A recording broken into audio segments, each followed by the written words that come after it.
दुसरो दोश आसा तो सभापतीन कितले वेळा भितर अर्ज ठरोवचो, डिस्क्वॉलिफिकेशन जाता काय ना हो निर्णय कितले वेळा भितर दिवचो हे विशीं कायदो कांय उलयना. म्हणटा ताजो अर्थ असो जाता की सभापतीक इनडेफिनीट वेळ आसा थारावपाक.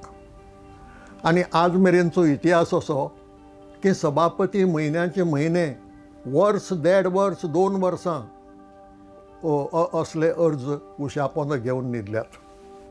कारण ते जाणात की ठरयलें जाल्यार आपल्या पक्षाक वायटाक पडटलें.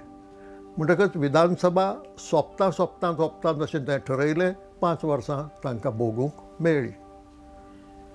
हें चिंतून सभापती ताकतीक करूंक वचना किंवा एक रिजनेबल वेळ म्हणटात पळय त्या रिजनेबल वेळा भितरूय तो निर्णय दिना. तो जाता तितलो वेळ काडपाचो प्रयत्न करता आनी हें देशभर सगळ्याक घडलां.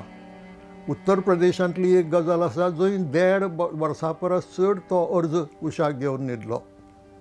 आमच्या गोंयांतय कितलेशे म्हयने सभापती उशापोंदा तो अर्ज घेवन न्हिदलो डिस्क्वॉलिफाय करचे म्हणून. म्हणटकच हो वेळ किंवा त्या वेळाची मर्यादा कायद्यांत घालपाची गरज आसा.